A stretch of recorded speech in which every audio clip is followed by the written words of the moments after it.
औज़ुबिल्लाहिमिनश्शैतानिर्रजीम बिस्मिल्लाहिर्रहमानिर्रहीम अल्लाहुम्मा सल्लि अला मुहम्मदिन व आलि मुहम्मद व अज्जिल फ़रजहुम। अस्सलामु अलैकुम व रहमतुल्लाहि व बरकातुहू। महर जावेद साहब के फ़ार्म पर हम मौजूद हैं। अल्हम्दुलिल्लाहि रब्बिल आलमीन। अल्लाह ताला ने फिर हमें मौका दिया है, हम खिदमत के लिए हाज़िर हो चुके हैं और बड़ी खुशी होती है कि अल्हम्दुलिल्लाह अब महर साहब का फ़ार्म मज़ीद बेहतरी की तरफ जा रहा है। आप देख सकते हैं कि शीप की तादाद में इजाफ़ा हो रहा है, यानी जो मेल भेड़ें हैं और फ़ीमेल हैं, ईव्स जिनको कहते हैं वो, और ये उनके बच्चे आप सामने देख सकते हैं। उन्होंने पोर्शन भी बनाए हुए हैं, छोटे बच्चों का अलग पोर्शन है, उससे थोड़े बड़े बच्चों का वो सामने अलग पोर्शन बनाया हुआ है, और प्रेग्नेंट एनिमल्स के लिए उन्होंने अलग पोर्शन बनाया हुआ है। और यहाँ पर हम PPR की वैक्सीन करने आए हैं। इससे पहले हम नमूनिया की यानी कंटेजियस कैप्राइन प्लूरोनिमोनिया की वैक्सीन कर चुके हैं, एंटेरोटॉक्सीमिया की 2 दफ़ा वैक्सीन कर चुके हैं। अल्हम्दुलिल्लाह इनके फार्म पे वैक्सीन पूरे टाइम पे हो रही है और अब मॉर्टेलिटी रेट बहुत ही कम, मतलब 1% से भी कम हो चुका है। ये अल्लाह ताला का फ़ज़ल है। और अब इन्होंने हमारे कहने पर सफाई और सुथराई बेहतर कर ली है और जगह पहले से बेहतर साफ़ होती है। ये बड़ा अच्छा है। अभी भी गुंजाइश तो मौजूद है हाइजेनिक कंडीशंस को बेहतर करने की। अगर हम शीप की बात करें तो शीप एक ऐसा जानवर है, अल्लाह ताला ने इसे ऐसा बनाया है, जिस तरह इंसान गुस्से में आते हैं तो इनको भी गुस्सा आता है, इमोशंस होते हैं। ये कल भी मैंने एक शॉर्ट क्लिप में बात की थी कि जितने भी इमोशंस हैं, यानी जितने भी जज्बात होते हैं, एंगर, गुस्सा एक जज्बा है, इंसानों में भी है, शीप में भी है। हैप्पीनेस, खुशी इंसानों में भी है, शीप में भी है। डिप्रेशन, दबाव में आ जाना, डिप्रेस हो जाना, परेशान हो जाना स्ट्रेस के बाद, ये इंसानों में भी होता है, ये शीप में भी होता है, बाकी जानवरों में भी होता है। लेकिन इन जानवरों में कदरे ज़्यादा ये इमोशंस हैं। और इसी तरह ये सैड भी होती हैं। शीप यानी भेड़ें सैड यानी उदास भी होती हैं, जैसे इंसान उदास हो जाते हैं। अगर इनका कंपेनियन एनिमल, साथी जानवर, खुदा न खास्ता मर जाए या दूर इनसे चला जाए तो ये बहुत उदास होते हैं। ये शीप में अल्लाह ताला ने एक ख़ास सलाहियत रखी है या इमोशंस रखे हैं, जिस तरह इंसानों में। तो ये बड़ा ही सेंसिटिव सा एनिमल है और बड़ा इस पे असर होता है, हर चीज़ का, माहौल का इस पे ज़्यादा असर होता है। और जिस तरह इंसान फ्रेंडशिप बनाते हैं, दोस्तियां बनाते हैं, शीप भी, ये जो जानवर हैं, भेड़ें हैं, ये भी आपस में फ्रेंडशिप करती हैं। जब मुश्किल वक्त आता है तो ये ग्रुप फॉर्म में इकट्ठी हो जाती हैं और एक दूसरे के करीब हो जाती हैं। तो इनसे भी एक लर्निंग ये है कि जिस तरह इंसानों को हम अच्छा माहौल मुहैया करें और उनको डिप्रेशन से बचाएं, उनको हैप्पीनेस वाले माहौल में रखें और सैड होने से बचाएं और एंगर वाले माहौल से बचाएं, इसी तरह जानवरों को भी हम अच्छा माहौल फ़राहम करें, अच्छी खुराक फ़राहम करें, इनके कंपेनियंस को, साथियों को तंग ना करें और इनको साज़गार माहौल हमेशा मुहैया करते रहें। एक तो ये मैसेज है शीप के हवाले से। ख़ास तौर पर जानवर क्योंकि बीमार भी होते हैं और ख़तरनाक बीमारियां जो शीप में होती हैं, उनमें सबसे ख़तरनाक बीमारी, बल्कि 3-4 ही ख़तरनाक हैं ज़्यादा, PPR जिसमें अहम है, यानी मुंह सड़ी वाली बीमारी, और कंटेजियस कैप्राइन प्लूरोनिमोनिया नमूनिया वाली बीमारी बड़ी ख़तरनाक है, और एंटेरोटॉक्सीमिया पित्ते वाली बीमारी बड़ी ख़तरनाक है। अगर इन 3 बीमारियों को कंट्रोल कर लिया जाए, सही टाइम पे वैक्सीन कर ली जाए, तो शरह अमवात बहुत ही कम हो जाती है और प्रोडक्शन यानी बच्चों के आने की तादाद और फिर उनका मीट और फिर आगे रिप्रोडक्टिव सलाहियत जानवरों की, उसमें इजाफ़ा हो जाता है। आसिफ साहब ज़रा आप आए ना हमारे साथ, हमें ये बताएं कि आप क्या खुराक खिला रहे हैं शीप, इन भेड़ों को? इन्हें बरसन नहीं, बच्चों की खुराक क्या है? बच्चों की खुराक तो इधर मेरे साथ दूध देते हैं, ये जड़ा ना दूध पिला रहे हैं और बरसीन डालते हैं इनको। हाँ। काट के नंबर है कर दे।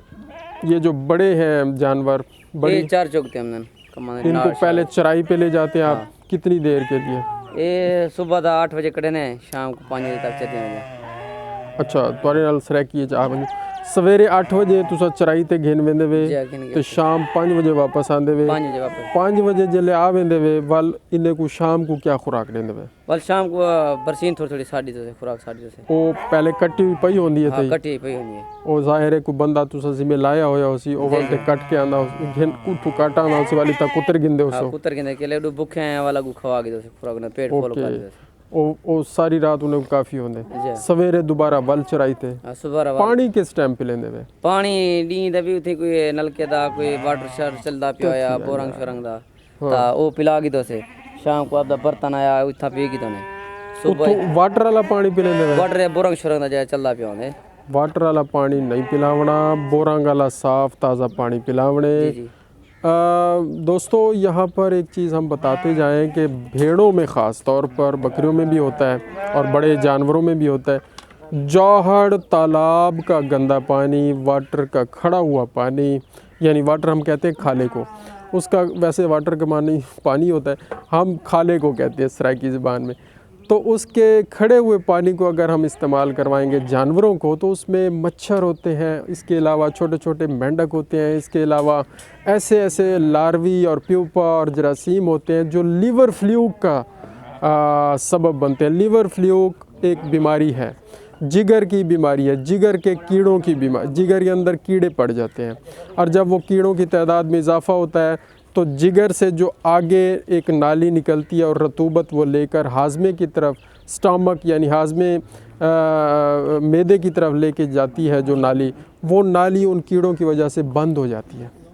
अच्छा जो पित्ता होता है पित्ते के अंदर से जो रतूबत निकल के मैदे में गिरनी होती है वो पित्ते वाली नाली जिसको बाइल डक्ट कहते हैं वो भी बंद हो जाती है।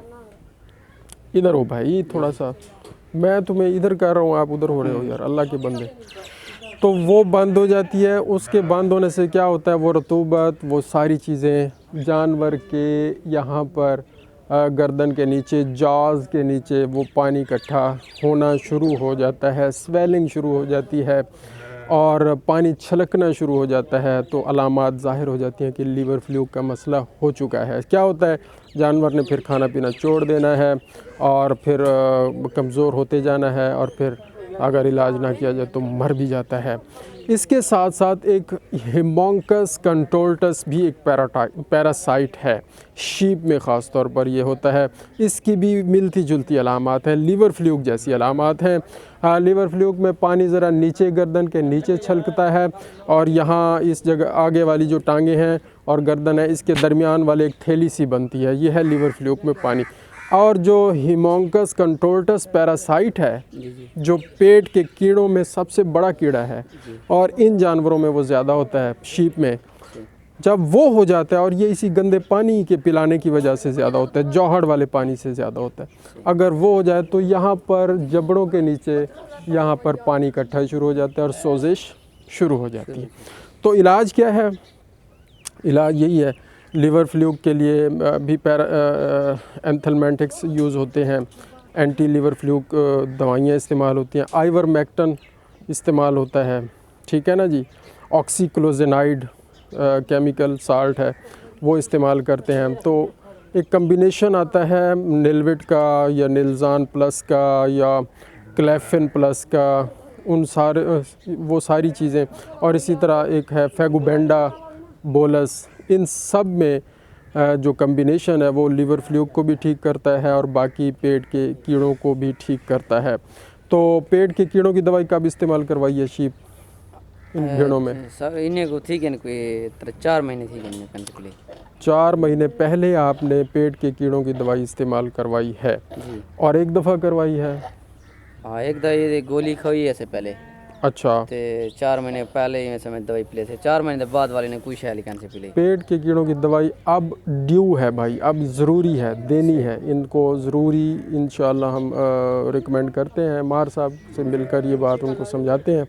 हमारे पास भी कुछ दवाई मौजूद है हम वो देंगे और कुछ आपको अरेंज करनी पड़ेगी ठीक है तो वो सुबह सुबह खाली पेट इनको गोलियां हो या पिलाने वाली दवाई हो, जो भी हम बताएंगे जी जी तो वो आप इनको ज़रूर देंगे इंशाल्लाह। ताकि पेट के कीड़े फिर इनके मुकम्मल तौर पर कवर हो जाए, ख़त्म हो जाए। और कोई मसला इनमें, खांसी हो रही है हल्की फुल्की? हल्की पुतली है, खांसी है हाँ ते सावे दी वजह इन्हें को थोड़े रिक्की थी नहीं भी है। हाँ, बरसीम क्योंकि आप ज़्यादा डालते हैं इसलिए इनको डायरिया का मसला रहता है। अच्छा तो आपको चाहिए कि इस बरसीम में तूड़ी मिक्स करें, थोड़ी मिक्स करी। तूड़ी मिक्स करें और तूड़ी की मिकदार थोड़ी ज़्यादा रखें, 60% जी जी तूड़ी हो 40% बरसीम हो, फिर इनको ये इंशाल्लाह डायरिया मोक वाला मसला नहीं होगा। सही ठीक हो गया। और पेट के कीड़ों की दवाई एक दफ़ा इस्तेमाल ज़रूर करवा लें ठीक है। ताकि वो मसला भी इनका हल हो जाए। जज़ाकल्लाहु खैर। अल्लाहुम्मा सल्लि अला मुहम्मद व आलि मुहम्मद व अज्जिल फ़रजहुम।